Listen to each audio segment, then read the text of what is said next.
He is cute. जिब्राइल ने human पर एक नज़र डालने के बाद 3 लफ्ज़ों में बड़े मुख्तात और मुफस्सिल अंदाज में अपने ख़ानदान में उसने इजाफे पर तबसरा किया था। उसके बरक्स इनाया बड़े इश्तियाक से वालियाना अंदाज में उस छोटे भाई को देख रही थी जिसकी आमद के बारे में वो महीनों से सुन रही थी। इमामा की बातें सुन सुन कर उसे छोटे भाई से ज़्यादा उस परी को देखने की दिलचस्पी हो गई थी जो उनके घर रोज़ से देखने आती थी कि उन्हें भाई की ज़रूरत थी या नहीं। वो इमामा से ज़्यादा परी के बारे में इश्तियाक से पूछती थी। जिब्राइल ने न कभी भाई के बारे में सवाल किया नहीं परी के बारे में, क्योंकि उसे पता था मम्मी झूठ बोल रही थी, क्योंकि न परियां होती है न भाई को परी ने लाना था। भाई को अस्पताल से आना था, अस्पताल खुद जाना पड़ेगा और वो भी कार से सड़क के जरिए उस अस्पताल में जहाँ मम्मी के साथ जाते थे। लेकिन उसने मालूमात सिर्फ इनाया के साथ तन्हाई में शेयर की थी, इमामा के सामने नहीं। क्या मम्मी झूठ बोलती है? इनाया ने उससे पूछा। नहीं, वो झूठ नहीं बोलती, लेकिन तुम छोटी हो इसलिए वो तुमसे कहती हैं। उसने बड़े मदवीराना अंदाज में बहन को समझाया था। वो उस वक्त अमेरिकन एम्बेसी के अंदर मौजूद एक छोटे से मेडिकल यूनिट में थे। वो तूफान जो उनकी ज़िंदगी उड़ाने आया था कुछ भी तहस नहस के बगैर करीब से गुजरता चला गया। इमाम अपने बच्चों के साथ सालार से बातचीत के बाद अब पुरसुकून थी। उसने वक्फे से पाकिस्तान में सबसे बात की थी और सबसे हुमैन की पैदाइश पर मुबारकबाद वसूल की थी। सालार ने उसे हर बात से बेखबर रखा था। फ़ोन पर उनकी लंबी बात नहीं हो सकी थी। सालार ने उसे आराम करने का कहा था। उसने इमामा से कहा था कि कोई सिग्नल सा सेटेलाइट का मसला था जिसकी वजह से उसका राब्ता उससे नहीं हो पा रहा था और उसी वजह से वो उस कदर परेशान था। इमामा ने उसे अबाका के हवाले से बात की तो उसने उसे तसल्ली दी कि सब ठीक है, वो परेशान न हो, उसकी ज़िंदगी को ख़तरा नहीं। उस सिलसिले में पुलिस से राब्ते में इमामा मुतमईन हो गई थी। पेडी अभी उसके साथ थी और वो कमरे में चलती हुई टीवी पर कांगो के हालात के हवाले से चलने वाली खबरें देख रही थी। जहां अबाका का जिक्र आ रहा था वहां सालार सिकंदर का भी जिक्र हो रहा था। उस इंटरव्यू की झलकियां भी बार बार चल रही थी जिसमें अबाका ने बार बार सालार के बारे में अच्छे अल्फाज में बताया था और उसकी और अपनी ज़िंदगी के हवाले से लाख खतरात का भी जिक्र किया था। सालार से बात करने के बाद इमामा की जब परेशानी खत्म हुई थी वो एक बार फिर सर उठाने लगी। वो मुसीबत में था लेकिन उसे क्यों बेखबर रख रहा था। इमामा को उसका एहसास होने लगा था। वो वहाँ बैठकर उससे फ़ोन पर सवालात करना नहीं चाहती थी। वो उसके सामने बैठकर उससे पूछना चाहती थी कि उसके साथ क्या हो रहा है। मम्मी, जिब्राइल ने उसे मुखातिब किया। पापा को कौन मारना चाहता है? वो उसके सवाल पर मुंजमद हो गई थी। इमामा को टीवी देखते हुए अंदाजा नहीं हुआ था कि वो भी उसके साथ बैठा हुआ उस सब देख कर सुन रहा है। वो बल्ला का ज़हीन था अपने बाप की तरह। इमामा और सालार उसके सामने गुफ्तगू में बहुत मोहतात रहते थे। इमामा ने टीवी ऑफ कर दिया। वो अब उसे टालना चाहती थी। कोई आपके पापा को नहीं मारना चाहता, उसने जिब्राइल को अपने साथ लगाते हुए कहा। अल्लाह आपके पापा की हिफाजत कर रहा है और हम सब की भी। वो उसे थपथपाते बोली। अल्लाह ने पेट्रिस इबाका की हिफाजत क्यों नहीं की? इमामा लाजवाब हो गई। जिब्राइल के सवाल उसे हमेशा लाजवाब कर देते। वो बहस नहीं करता था, सिर्फ पूछता था, जवाब सुनता था, सोचता था, खामोश हो जाता था। मगर इमामा समझ न पाती कि उसके जवाब ने उसे कायल किया था या नहीं।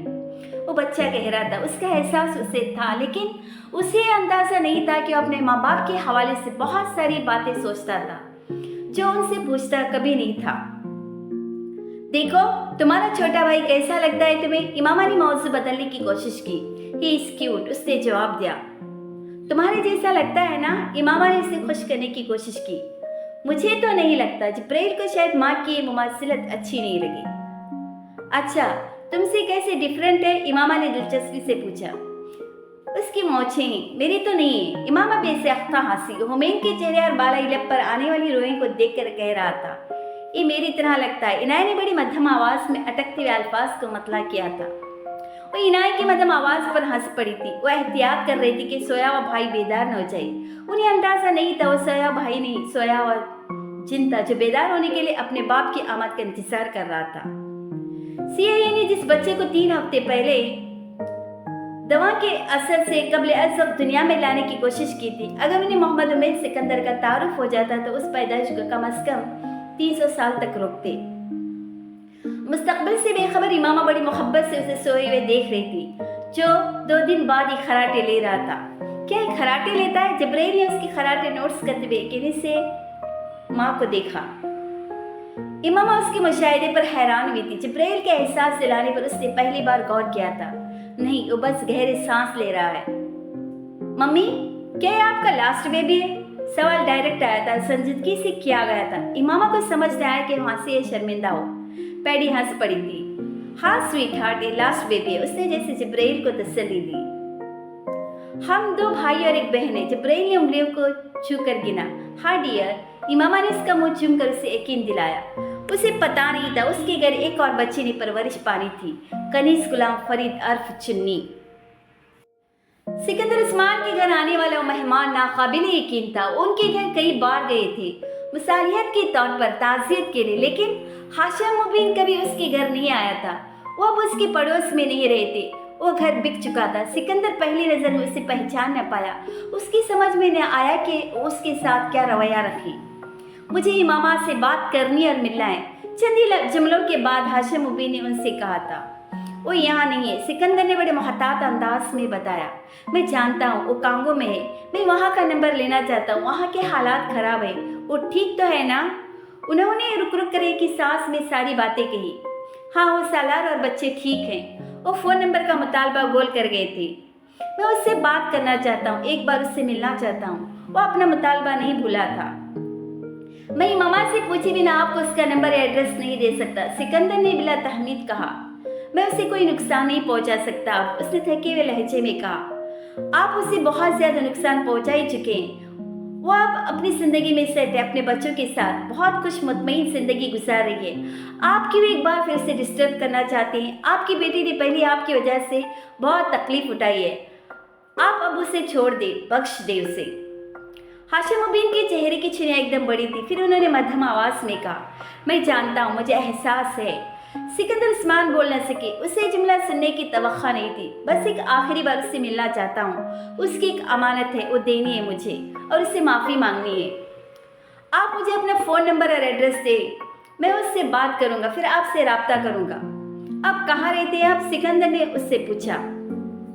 एक ओल्ड होम में। सिकंदर चुपके चुप रह गए। हाशिम मुबीन उठ खड़े हुए थे। इमामा को बता दें कि मैंने इस्लाम कबूल कर लिया है, फिर वो मुझसे बात ज़रूर करेगी। अपने निशिस्त से खड़े हुए सिकंदर उस्मान अगले जुमले पर दम बखुद रह गए थे। जैकी भी इख्तियार हंसी। जवाब गैर मुतवक्का नहीं था। कोई मर्द उसकी कशिश के सामने नहीं ठहर सकता था। Oh wow, great. जैकी ने शैंपेन का एक और घूंट लेते हुए कातिलाना मुस्कुराहट के साथ उससे कहा, मैं इकरार के ताल्लुक पर यकीन रखता हूँ, लेकिन सिर्फ हूरों के साथ। उस शख्स का अगला जुमला उसकी समझ में नहीं आया। हूर? वो कौन है? उसकी समझ में नहीं आया। सालार सिकंदर ने अपने वॉलेट से विजिटिंग कार्ड निकालकर उसकी पुश्त पर पेन से कुछ लिखा और उंगलियों के नीचे दबाए उसे जैकी की तरफ बढ़ा दिया। जैकी ने अरबी में लिखा एक जुमला देखा। ये क्या है? मैं इसे पढ़ा और समझ नहीं सकती। उसने कंधे उचकाकर सालार को देखा, जब अपने ग्लास के नीचे कुछ नोट दबाते उससे कह रहा था, मैंने तुम्हारे ड्रिंक्स की अदायगी कर दिए। जैकी ने उंगलियां अंगूठे में दबे उस कार्ड को सालार को दिखाया और दोबारा कहा, मैं पढ़ और समझ नहीं सकती। जिन्होंने आपको भेजा है वो पढ़ भी लेंगे, समझ भी लेंगे और समझा भी देंगे। जैकी को उसके जुमले पे करंट लगा। उसकी मुस्कुराहट सबसे पहले गायब हुई। एक्सक्यूज मी, उसने लाइल्मी जाहिर करने की कोशिश की। एक्सिस्ट, वो मुस्कुराते हुए उठ खड़ा हुआ। CIA हेडक्वार्टर्स में बैठे होटल इस कमरे को कंडक्ट करके खुफिया कैमरे और माइक्रोफोन की मदद से गुफ्तगू सुनते उन 5 लोगों को पसीना आया। उन्होंने बेइख्तियार एक दूसरे को देखा और उस शख्स को गाली दी थी। उस शख्स को पेश किए जाने वाला खराज तहसीन था। वो उस फंदे से बचकर निकलने वाला पहला मर्द था। उस कार्ड पर क्या लिखा है? CIA की सिटिंग टीम की लीडर ने आध घंटे बाद जैकी के उस कमरे में आने से पहले वहां बुलवाए अरबी मुतरजम से पूछा। औज़ु बिल्लाहि मिनश शैतानिर रजीम। मुतरजम ने वो तहरीर पढ़ी। मतलब, मैं शैतान मर्दूद से अल्लाह की पनाह मांगता हूँ। मुतरजम ने रवानी से अंग्रेजी में तर्जुमा किया। उन सब लोगों ने जैकी और जैकी ने उन्हें देखा। फिर कातिलाना अंदाज में मुस्कुराते हुए कहा, मुझे यकीन है कि मेरे बारे में नहीं। ऑपरेशन के दौरान न्यूरोसर्जन चंद लम्हों के लिए रुका। एक नर्स ने बिना गए उसके माथे पर उभरने वाले पसीने की कतरों को साफ किया। वो एक बार फिर अपने सामने टेबल पर खुले पड़े उस दिमाग पर झुका जो दुनिया के ज़हीन तरीन दिमागों में से एक था। और जो एक गोली का निशाना बनने के बाद उसके सामने था। वो अमेरिका की तारीख का कम उम्र और सबसे काबिल सर्जन था, लेकिन आज उसे पहली बार लग रहा था कि उसका 100% कामयाबी का रिकॉर्ड खत्म होने वाला है। वो टेबल से हटा। उसे किसी चीज की जरूरत पड़ी थी उस ऑपरेशन में कामयाबी के लिए। खिड़की से साला ने वाशिंगटन में डूबते हुए सूरज पर एक आखिरी नजर डाली। डूबते हुए सूरज की नारंगी शुआएं जहाज के दूधिया परों को भी एक रूप पहला रंग दे रही थी। जहाज अब हजारों फीट की बुलंदी पर था, न आसमान पर न जमीन पर, और यही कैफियत सालार की भी थी। 37 साल की उम्र में वर्ल्ड बैंक का कम उम्र तरीन वाइस प्रेसिडेंट था और उसकी तैनाती 4 दिन पहले भी थी। वर्ल्ड बैंक के बोर्ड ऑफ गवर्नर्स के एक हंगामी इजलास ने मुत्तफिका तौर पर उसे अफ्रीका के लिए नया नायब सदर, नया चेहरा चुना था। अमेरिका का छोटा बड़ा चैनल इस वक्त एक यही खबर ब्रेकिंग न्यूज़ की तरह चला रहा था कि सालार सिकंदर की जिंदगी खतरे में थी और वो गायब क्यों था। वो सूरत हाल के बारे में कोई बयान क्यों नहीं दे रहा, एवाका के बारे में खामोश क्यों था। उधर सालार वर्ल्ड बैंक के सदर से मुलाकात की तैयारी कर रहा था, जो वर्ल्ड बैंक के सदर की दरख्वास्त पर हो रही थी। सदर की मन्नत भरी दरख्वास्तों पर वहाँ सदर की जात इस्तेमाल में आने वाली कारों में से एक शफर समेत म्यूजियम में बादशाहों की तरह प्रोटोकॉल के साथ वहाँ बुलाया जा रहा था। हेडक्वार्टर्स के बाहर प्रेस मौजूद था, अपने मशीन गन जैसे कैमरा और माइक्स के साथ, बिजली की तरफ फ्लैश लाइट्स की झमाकों के साथ। उन्हें इत्तला किसने दी थी, ये सालार के लिए हैरत की बात नहीं थी। उस सर्कस का वो जानवर था जिसे बैंक और CIA अब नचाकर तमाशा लौटाना चाहते थे और अपनी अगली हिकमत अमली तरतीब दे रहा था। उसे अगर नाचना ही था तो अपनी शर्तों पर। वो लिमोजीन से उतरकर अपने खुले कोट के बटन बंद करता, फ्लैश लाइट्स की झमाकों से कुछ फासले पर ड्राइव वेग के दोनों अतराफ में लगी हुई वार्निंग टेप के पार कैमरामैन और जर्नलिस्ट्स की भीड़ की तरफ एक नजर डाले बगैर अमले के अफराद की रहनुमाई में लंबे लंबे कदमों के साथ अंदर चला गया। कुछ नए लोगों के अलावा बोर्डरूम में वो सब लोग मौजूद थे जिससे वो कुछ दिन पहले भी मिला था, लेकिन अब सब कुछ बदल चुका था। सालार का इस्तकबाल वहाँ एक हीरो की तौर पर तालियां बजाती और खैर मुकद्दमी नारों से हुआ, यूँ जैसे वो कोई जंग जीत कर किसी बादशाह के दरबार में अपनी खिदमत का कोई एहसास लेने आया हो। उन सब के चेहरों पर मुस्कुराहटें और नरमी थी, आंखों में सताइश और होठों पर दाद और तहसीन। सालार सिकंदर सिर्फ ये समझने से कासिर था कि वो करके क्या आया था जिसके लिए ऐसा इस्तकबाल किया गया। मेज पर सदर की सीट के दाएं जानिब पहले नशिस्त पर उसे बिठाया गया। उसकी आमद के 5 मिनट बाद वर्ल्ड बैंक का सदर बोर्ड रूम में आ गया। सालार सिकंदर भी बाकी सब की तरह एहतरामन खड़ा हो गया। वर्ल्ड बैंक को आप पर फख्र है। उसके साथ इस्तकबाली कलमात की अदायगी के बाद सदर के मुंह से निकलने वाले पहले जुमले को सुनकर सालार का दिल कहिका मारकर हंसने को चाहा। सदर के जुमले पर बोर्डरूम ने तालियां बजाईं। सदर ने कांगो की सूरत हाल से गुफ्तगू का आगाज किया था और वहाँ वर्ल्ड बैंक के मुलाजिमिन पर होने वाले हमलों में जख्मी और मारे जाने वालों के लिए 1 मिनट की खामोशी इख्तियार की गई। उसके बाद एबाका को शानदार खराज अकीदत पेश किया था चंद जुमलों में, और फिर सालार सिकंदर की रिपोर्ट पर आ गया था जो बैंक के बोर्ड ऑफ गवर्नर्स ने पढ़ ली थी। न सिर्फ पढ़ ली थी बल्कि उस रिपोर्ट की तमाम सिफारिशात को मानते हुए एक इंक्वायरी कमीशन तश्कील दिया था। सालार सिकंदर न हैरान हुआ था न मुतासिर। उसे अंदाजा था वर्ल्ड बैंक उससे कम में कांगो में दाखिल नहीं हो सकता। उन्हें वो प्रोजेक्ट खत्म करना ही था। वो खामोशी से सदर की गुफ्तगू सुनता रहा और गुफ्तगू के इख्तिताम पर सालार सिकंदर को दी जाने वाली फी जिम्मेदारियों का ऐलान किया। बोर्डरूम में बजती तालियों के साथ और बेतासर चेहरे के साथ अपनी बेदिक्कत खिदमात के सिले मिलने वाले यमतरीन अहदा की कदर कीमत का अंदाजा लगा रहा था। सालार को वहाँ बैठे ऐसा लग रहा था जैसे वो दुनिया के ताकतवर तरीन मालियाती इदारे के हेडक्वार्टर्स में नहीं, किसी घटिया थिएटर में चलने वाले मज़ाहिया ड्रामे के सामने बैठा है जिसमें हर एक्टर और एक्टिंग कर रहा था। मैं सदर और बोर्ड में मौजूद तमाम लोगों का शुक्रिया अदा करता हूं कि उन्होंने मुझे यहाँ आने का मौका दिया और मुझे खुशी है कि उस रिपोर्ट के बुनियाद बनाते उसकी तमाम सिफारिशात को मान लिया गया है। मुझे उम्मीद है इस कदम की उठाने से वर्ल्ड बैंक को एक बार फिर कांगो में अपने साख बहाल करने में मदद मिलेगी। सालार ने बहुत मुख्तसर बात की थी, टू द पॉइंट, प्रोफेशनल जज्बातियत के बगैर। वो उसी दो टोक अंदाज में जिसके लिए मशहूर था। मैं शुक्रगुजार हूँ कि वर्ल्ड बैंक और बोर्ड ऑफ गवर्नर ने मुझे नायब सदर के लिए मुंतखब किया है, लेकिन मैं अपनी ज़ाती मसरूफियात की वजह से अहदा संभाल नहीं पाऊंगा। मुझे यकीन है कि बैंक की टीम में इस अहदे के लिए मुझसे ज़्यादा मौजूद लोग मौजूद हैं। सदर ने बेचैनी से अपने रिचिस्ट पर पहलू बदला। उसे अपनी साख बचाना थी और एक काम उस वक्त सिर्फ सालार कर सकता था। मीटिंग उसके बाद ख़त्म हुई और उसके बाद सालार वर्ल्ड बैंक के सदर से अकेले में मिला था। वहाँ का माहौल कुछ और था और बातें भी। मुझे अपने कमरे से चोरी होने वाली तमाम चीज़ें चाहिए, लैपटॉप, ट्रैवल डॉक्यूमेंट्स, मेरे बाकी डॉक्यूमेंट्स। सालार ने इस कमरे में मीटिंग के शुरू में ही एजेंडा सेट किया था। वो अपनी बातें मनवाने आया था। आज आपके कमरे से चोरी होने वाली चीज़ों से वर्ल्ड बैंक का क्या ताल्लुक? सदर ने अनजान बनने की कोशिश की। सालार ने उसकी बात काट दी। अगर मेरी चीज़ें नहीं मिल सकती तो फिर मुझे किसी भी इशू पर बात करने यहाँ नहीं बैठना। सदर ने लहजा नरम करने जैसे उसे चमकारा। मैं हिदायत जारी करता हूँ कि फौरी तौर पर आपके नुकसान की तलाफी की जाए और आपके डॉक्यूमेंट्स का मुतबादिल। सालार ने उसी अकड़पन से उसकी बात काटी। मुझे अपनी चीज़ें चाहिए, न तलाफी चाहिए न मुतबादिल। मुझे अपने और अखबल डॉक्यूमेंट्स चाहिए। खामोशी के एक लंबे वक्फे के बाद सदर ने हथियार डालते हुए कहा, ठीक है, मिल जाएंगे, लेकिन वर्ल्ड बैंक और अमेरिका को कांगो में आपकी ज़रूरत है। एक शर्त उसने मनवाई, एक शर्त उन्होंने रख दी। मैं किसी की कठपुतली बनकर कांगो में वहाँ के इंसानों का इस्तेमाल नहीं कर सकता, नहीं करूँगा। उसने दो टोक कहा। आप कांगो में जाकर वो करें जो आप करना चाहते, सदर ने कहा। मैं बंदे हाथों से कहीं कुछ नहीं कर सकता। नायब सदर के तौर पर आपको लामहदूद इख्तियार दिए जाएंगे। आप प्रोजेक्ट को रोकना चाहें, आप हेडक्वार्टर की मंजूरी की ज़रूरत नहीं, आप खुद फैसला कर सकते हैं। चंद लम्हों तक सालार बोल न सका। ये झांसा था तो पक्का था। जितने इख्तियार आप मुझे देखकर कांगो भेजना चाहते इतने आप किसी को भी दे, वो सूरत हाल संभाल लेगा, सालार ने कहा।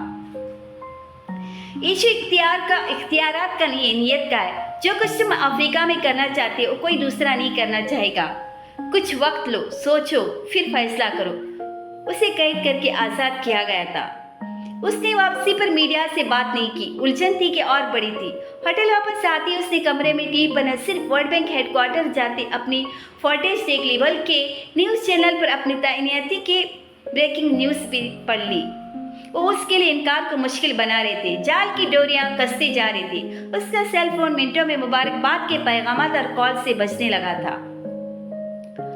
वर्ल्ड बैंक ज्वाइन करने के फैसले से इमामा खुश नहीं थी। उसका एतराज वही था और वही था, तुम बेशक वर्ल्ड बैंक के प्रोजेक्ट से मुंसलिक हो रहे हो, लेकिन वो करता तो सूद का कारोबार ही है। छोटे बैंक अफराद का इस्तेमाल करता है, वर्ल्ड बैंक कौमों का। मुझे बताओ फर्क क्या हुआ? आसान कर्जा, सस्ता कर्जा, लॉन्ग टर्म कर्जा, शॉर्ट टर्म कर्जा, आसान शराइत कर्जा। कोई ऐसा कर्जा है वर्ल्ड बैंक के साथ जिस पर वो सूद न लेता हो? उसने सालार के साथ बहस की थी। अगर हम इसी तरह एक चीज़ में मेक निकालते रहेंगे तो फिर इस माशरे और सिस्टम में तो कहीं भी काम नहीं कर सकेंगे, क्योंकि ये तो पूरा माशरा सूद पर खड़ा है और हमारे लिए अपने सिस्टम को नहीं बदलेंगे। उसने इमामा को समझाने की कोशिश की। फिर तो हमें हलाल खाने की कोशिश भी तर्क करनी चाहिए। फिर तुम सुपर स्टोर में डब्बों में उनके अज्जा क्यों चेक करते रहे हो? बस ये समझ कर खा लेना है सब कुछ कि हमारा नहीं उनका माशरा है, और अपने सुपर स्टोर में वो चीज़ें रखेंगे जो उन्हें पसंद हो।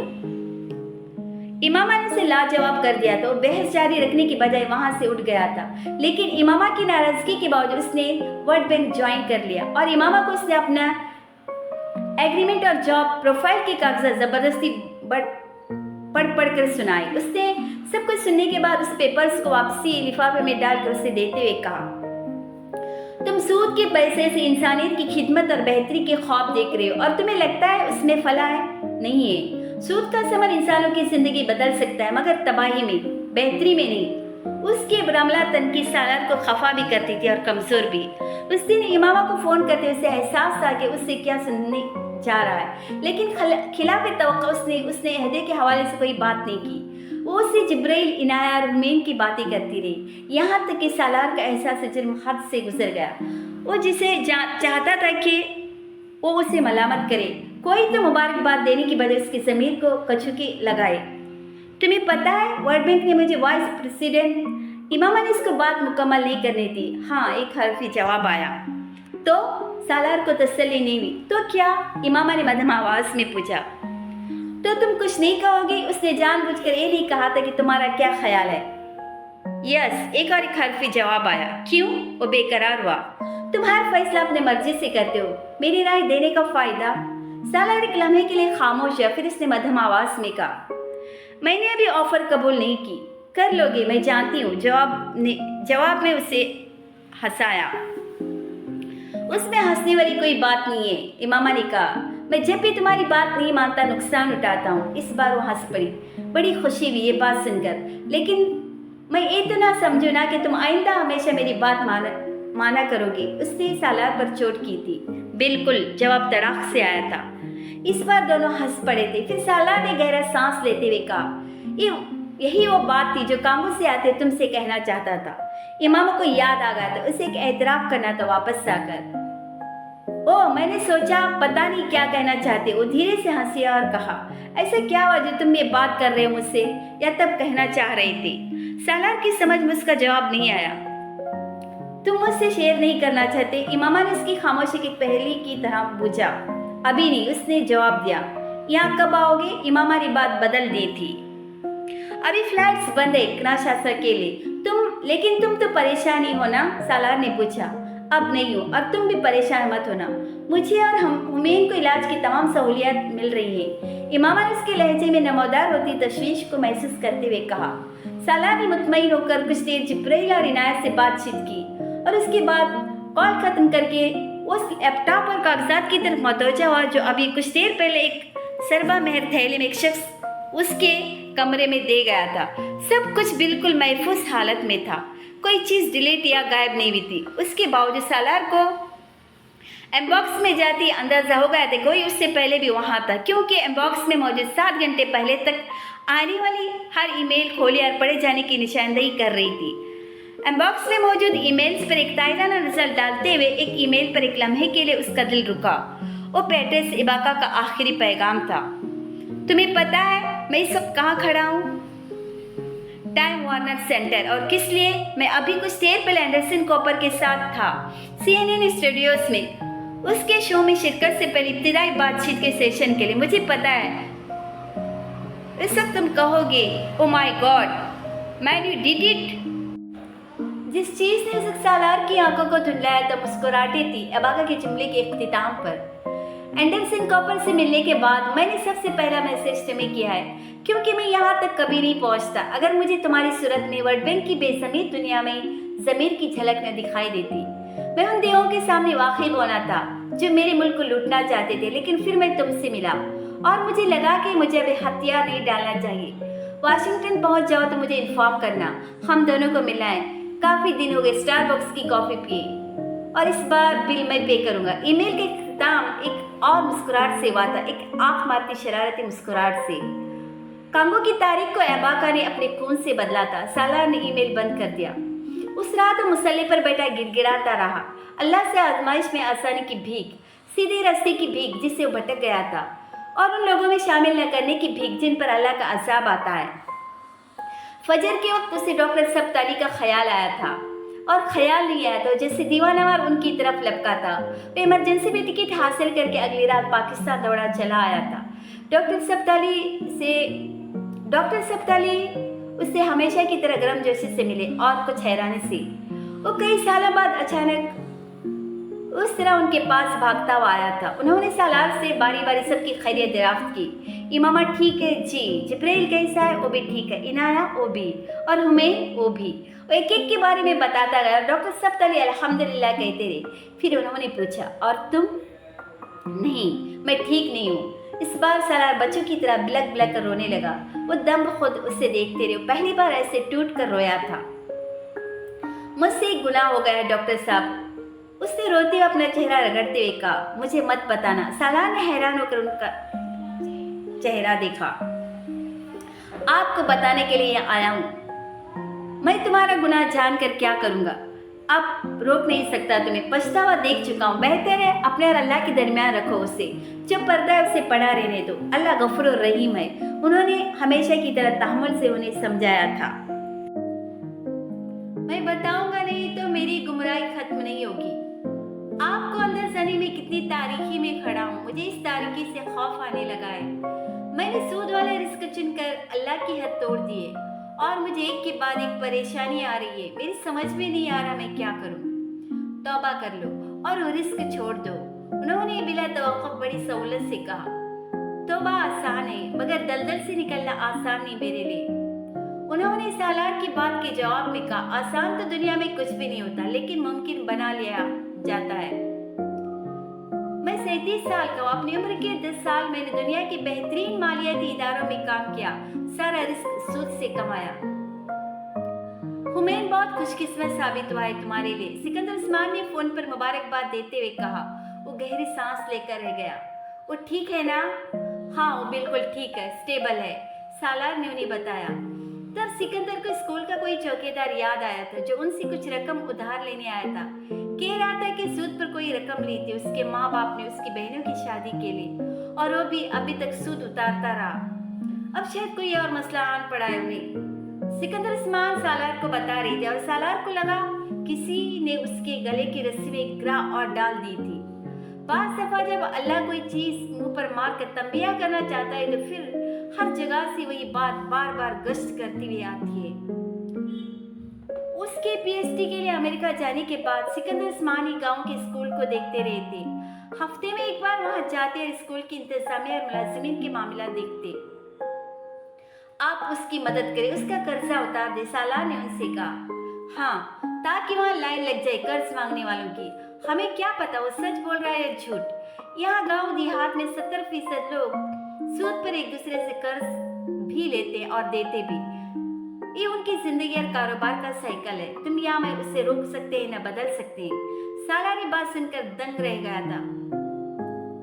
वो वबा कहां तक नासूर की तरह फैली हुई है। उसी रात अपने होटल में वर्ल्ड बैंक के कुछ साथियों से उसकी मुलाकात थी। उन्हें कामों के लिए अपना लाहे अमल डिस्कस करना था। गपशप के बाद उस होटल के नाइट क्लब में उन सब की इसरार पर एक स्पेनी ग्लोकारा को सुनने के लिए गया था और वहां जैकी उससे आ टकराई थी। ऐसी जगह पर अपनी पुरकशिश औरत का उस पर यूं फिदा होना और उसके साथियों को इसके अतराफ से एकदम एक एक करके गायब होना सालार नजरअंदाज नहीं कर सका। उसे हंसी आई थी। मगरिब को हर फ्रस्ट्रेशन का इलाज अल्कोहल और औरत की शक्ल में क्यों सोचता है? उनकी हर तरकीब की इब्तिदा और इंतहा औरत ही क्यों होती है? और CIA को आखिर जल्दी किस बात की थी? उसको ट्रैप करना था तो इतना घसा पिटा मनसूबा तो नहीं बनाते। मुस्तकबिल में उसको इस्तेमाल करने के लिए कोई कमजोरी चाहिए थी तो कुछ इंतजार तो करते। वो वहां से उठ आया था और अब वो उस जहाज पर था। उस सफर में उसने ये तय किया था कि वो अपनी नौकरी से कमाए जाने वाले पैसों से अपने खानदान की किफालत नहीं करेगा। उसके लिए किसी भी जरिए से उनकी किफालत कोई मसला नहीं था। वो बहुत से अमेरिकन यूनिवर्सिटीज में लेक्चरर्स के लिए मदऊ होता रहा था और उसके लिए उसे मुआवजा भी दिया जाता रहा था। उसे वर्ल्ड बैंक की नायब सदारत सिर्फ 2 चीजों के लिए दरकार थी। वो कर्ज सर से उतार देता जो एबाका ने उसके लिए छोड़ा था और वो कुछ मोहलत हासिल कर लेता। सूद से पाक पहले बैनुल-अक़वामी मालियाती इदारे की तश्कील के लिए मकसद बड़ा था। वसाइल भी इतनी ही दरकार थे। दिल कहता था ये बेवकूफ़ी है और ज़मीर कहता था कि रास्ता है तो यही है। उसका हाथ पकड़े अब वो किसी रास्ते पर ले जाने लगा था। वो एक झील थी, हल्की नीली रंगत के शफाफ पानी की एक झील जिसके पानी में रंग बिरंगी मछलियां तैरती हुई वो देख सकती थी और उसकी तह में बेशुमार रंगों के मोती और सीपियां। झील के चारों तरफ फूल थे। उसके कदमों को रोकने वाली झील के किनारे पर मौजूद लकड़ी की खूबसूरत कश्ती थी। ये मेरी है। वो उससे हाथ छिड़ाकर बच्चों की तरह भागती हुई कश्ती की तरफ गई। वो उसके पीछे लपका। वो दोनों कश्ती में बैठ गए। हवा का एक तेज झोंका कश्ती को पानी में ले गया। दोनों भी इख्तियार हंसे थे। पानी पर तैरता एक हंस उसकी तरफ आ गया था, फिर दूसरा, फिर तीसरा। वो कश्ती के गिर्द अब दायरा बनाकर तैर रहे थे। वो पास से गुजरते और हंस को छूती खिलखिला रही थी। इमाम हड़बड़ाकर उठी थी नींद से। उसने अपनी कलाई पर किसी का लमस महसूस किया था। सालार उसके करीब कुर्सी पर बैठा हुआ था। वो ख्वाब और दवाओं की ज़ेरे असर होते हुए भी एकदम अपना हाथ उसके हाथों से खींचती हुई कहनियों के बल उठकर बैठने लगी थी। सालार ने उसे रोका। उठो मत, तुम वाकई आ गए हो? उसे अभी जैसे एक ही नहीं आया था। वो धीरे से हंसा। तुम्हें बताया तो था कि आ जाऊंगा। ये तो नहीं बताया था कि कब आओगे, और तुमने मुझे जगाया क्यों नहीं? बस मैंने सोचा तुम्हारी नींद खराब होगी। वो मध्यम आवाज में बात कर रहा था। दूसरे बिस्तर पर जिब्राइल और इनाया गहरी नींद सो रहे थे। तुम्हें क्या हुआ है? इमामा ने सालार के चेहरे को पहली बार गौर से देखा। उसकी आंखों के गिर्द गहरे सियाह हल्के और आंखें सुर्ख और यूं सूजी हुई थी जैसे कई रातों से नहीं सोया हो। कुछ नहीं, बस इतने दिन घर से दूर रहा, शायद इसलिए। फिर सालार ने उसे आंखें मिलाए बगैर कहा। इमामा ने उसकी बात काट दी। उसे एकदम अपना ख्वाब याद आ गया। सालार, तुम्हें पता है अभी मैं क्या ख्वाब देख रही थी? सालार ने चौंक कर उसे देखा। क्या? मैंने ख्वाब में घर देखा, झील किनारे, जहां तुम मुझे लेकर जा रहे थे कश्ती में बिठाकर। वो दम बखुद रह गया था। जो घर उसने अमेरिका में उसके लिए मॉर्टेज किया था वो समंदर के झीलनुमा टुकड़े के किनारे था। उसने अभी मामा को बताया नहीं था। वो उसे सरप्राइज देना चाहता था उसकी अगली सालगिरह पर। जिस झील के किनारे वो घर था वो बेपनाह खूबसूरत थी। सफेद कवल के फूलों से भरी हुई नीले पानी की झील, जिसमें हर तरफ राजहंस तैर रहे थे और पानी में रंग बिरंगी मछलियां। वो बोल नहीं पा रहा था। जिस झील किनारे उसने घर खरीदा था वो भी कुछ ऐसी ही थी। एक लम्हा के लिए उसने सोचा शायद इमामा को उस घर का पता लग गया है। शायद उसने लैपटॉप में उस घर की तस्वीर देख ली थी और अब जानबूझकर उसे छेड़ने की कोशिश कर रही है। लेकिन ऐसा था तो उसने लैपटॉप कब देखा था? पिछले कई दिनों में तो ये नहीं हो सकता, क्योंकि उसका लैपटॉप उसके पास था। और घर कैसा था वो खरीदे बगैर न रह सका। शीशे का। सालार के रोंगटे खड़े होने लगे। वो घर भी शीशे का था। इस तरह क्यों देख रहे हो? इमामा को उसकी नजरें अजीब सी लगी। उसने इमामा से नजरें हटा ली। वो उसे ये नहीं बता सका कि किराशासा आने से पहले डॉक्टर सप्ताली से मिलकर वाशिंगटन आने के बाद उस घर की मॉर्टेज कैंसिल करवा चुका था। इमामा के ख्वाबों को अगर उसके हाथ से जा चुका था। एक लम्हे के लिए उसे अजीब पछतावा हुआ। उसे ये भी ख्याल आया था कि वो उस घर को वापस हासिल कर ले, फौरी तौर पर अमेरिका बात करके। वो उस वक्त जिस पोजीशन में था वो ये कर सकता था, मगर दूसरे लम्हे उसने जहन को झटका था। ये सिर्फ CIA नहीं थी जो उसके लिए जाल बिछा रही थी, शैतान भी वही था। उसके बंदों को अपने बंदों में बदलने के लिए कमर बस्ता। जाल CIA ने औरत का फेंका था तो शैतान ने घर का। सन, सर, जमीन, इंसान, उन्हीं तीन चीजों की वजह से सरदार बनता है और उन्हीं की वजह से सरदार तक जाते हैं। सालार CIA को औज़ बिल्लाहि मिनश शैतानिर रजीम कहकर जो तार मार आया था तो कैसे मुमकिन था शैतान खुद उठकर सामने न खड़ा होता और शैतान के मुंह पर थूक कर आने वाला जिसकी पनाह और हिफाजत का दावा करके वो आया था, ये कैसे मुमकिन था? और रब अपने बंदे की हिफाजत के लिए वहां न होता। वह हाफिज़ कुरान था। गुनाह पर उसके लिए सजा ज्यादा थी तो नेकी पर उसके लिए इनाम भी बेपनाह। हुमैन कैसा है? एकदम बात को ही छोड़कर हुमैन के इनक्यूबेटर की तरफ आया था। शैतान ने अफसोस से हाथ मले। वो बात छोड़कर कैसे उठ खड़ा हुआ। वो जिस वर्ग रफ्तारी से आया था और पल पर में गायब हुआ। बस वसवसा और वहम डालना था, वो डाल गया। बिल्कुल ठीक है, देखो सो रहा है। मामा ने वह तकिए से टेक लगाए कहा। सालार ने इनक्यूबेटर को खोलकर पहली बार हुमैन सालार को गोद में लिया। उसे झुके झुके सीने से लगाया और छुमा। वो कमजोर बच्चा बाप के लमस पर किसमिसाया। फिर उसने आंखें खोली, सिया मोटी गोल आंखें। उसने बाप को देखा। पलके चिपकाए बगैर उसे देखता रहा। सालार भी मुस्कुराते उसे देख रहा था। फिर उसके माथे पर चंद बल आए थे। नाका ऊपर चढ़ी और फिर मैंने पूरी कुव्वत से गला फाड़ कर रोना शुरू कर दिया। उसकी आवाज इतनी बारीक और तेज थी कि चंद लम्हों के लिए सालार हक्का बुक्का रह गया। उसके नन्हे वजूद के अंदर इतनी जान कहाँ से आई थी? जिब्राइल और इनाया उसकी आवाज पर हड़बड़ा कर उठे थे। पैडी एकदम अंदर आ गई। सालार हुमैन को वापस इनक्यूबेटर में रखने की जिदोजहद में मसरूफ था, लेकिन एक हफ्ते का बच्चा एक बार इनक्यूबेटर से निकलने के बाद दोबारा वापस अंदर न जाने के लिए जितनी जिदोजहद कर सकता था वो कर रहा था। उसका बस चलता तो अपने हाथों की पुष्ट, सीने, नाक और जिस्म के हर हिस्सा पर लगी नालियां और तारों को खींचकर उतार देता। वो उनमें से किसी चीज को तो नहीं उतार सका, लेकिन वो हल्का सा डायपर उसके जिस्म के मुसलसल झटकों से खुल गया था, जो सिर्फ रस्मन ही उसे बांधा गया था। वो एकदम टार्ज़न के बच्चे जैसे उलिये में आ गया था। बिस्तर से छलांग लगाकर बाप की तरफ भागते जिब्राइल ने अपने छोटे भाई के उस दिलेरना इक़दाम पर बेख्तियार चीख मारकर आंखों पे हाथ रखा। बाबा, बेबी इज नेक्ड। बाबा बेबी नंगा है, वो आंखें बंद करता तो बेशर्मी के अगले मशायरे पर यकीनन पत्थर का हो जाता, क्योंकि बेबी अब उस पानी से फरागत हासिल कर रहा था जो ट्यूब्स के जरिए उसके अंदर मुंतकिल किया जा रहा था। पेडी को उम्मीद थमाते सालार बेकिन से पेशाब से भीगे अपनी शर्ट को देख रहा था। एक कारनामा उसके पहले 2 बच्चे न कर सके थे। तुमने पता नहीं उसे कैसे पकड़ा है, कितने सख्त हाथ लगाए कि वो इस तरह रो रहा है। पेडी लेडी डॉक्टर को बुलाओ, बल्कि उससे मुझे दो। इमामा उसकी हालत को मुकम्मल तौर पर नजरअंदाज करते हुए अपने रोते हुए बेटे की तरफ मतवजा अपने बिस्तर से बेकरारी के आले में उतर रही थी। बाबा मैं अपनी आंखें खोलो। जिब्रील अंदम की तरह हाथ फैलाए बाप को ढूंढते लड़खड़ाते कदमों से आंखें बंद किए सालार की तरफ आया था।